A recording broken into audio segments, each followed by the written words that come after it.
Mga kababayan, ang Pilipinas at ang buong mundo ay kasalukuyang nakakaranas ng epekto ng giyera sa gitnang silangan. Kapag may kaguluhan sa rehiyong iyon, gumagalaw ang presyo ng langis, gumagalaw ang presyo ng kuryente, gumagalaw ang presyo ng lahat ng bilihin. Dahil sa kaguluhang ito, naapektuhan ang pagdaan ng mga barkong nagdadala ng langis sa Strait of Hormuz, isa sa pinakamahalagang daanan ng langis sa buong mundo. Kapag nagkaroon ng problema sa daanang ito, naapektuhan ang supply ng langis at tumataas ang presyo nito sa buong mundo, hindi lamang dito sa Pilipinas.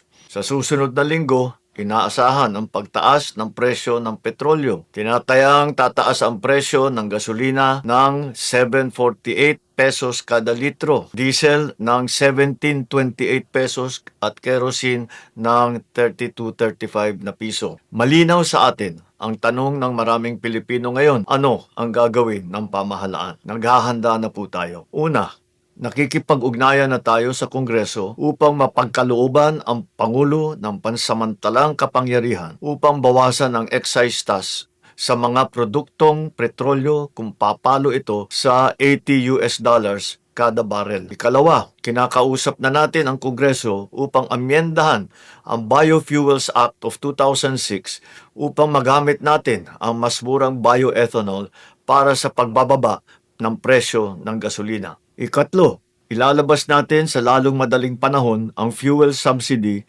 at cash transfer para sa mga apektadong sektor. Makikipagtulungan ang mga ahensya ng pamahalaan at ang mga lokal na pamahalaan upang matiyak na makarating agad ang tulong sa mga nangangailangan. Kasabay nito, patuloy na minomonitor ng pamahalaan ang presyo ng mga bilihin sa mga pamilihan upang matiyak na walang mananamantala sa sitwasyon na ito. Nakikiusap ako sa ating mga negosyante at mga trader, huwag ninyo sanang samantalahan ang sitwasyong ito. Pinapaalala ko sa lahat na ang hoarding at ang profiteering ay labag sa batas. Para naman sa bahagi ng pamahalaan, simula sa Lunes, 9 ng Marso, pansamantala nating ipapatupad ang 4-day work week sa ilang tanggapan ng ehekutibo. Hindi kabilang dito ang mga nagbibigay ng emergency o pangunahing serbisyo gaya ng mga pulis, bumbero at mga tanggapan na nagbibigay ng frontline services sa publiko. Bukod pa rito, inaatasan ko ang lahat ng ahensya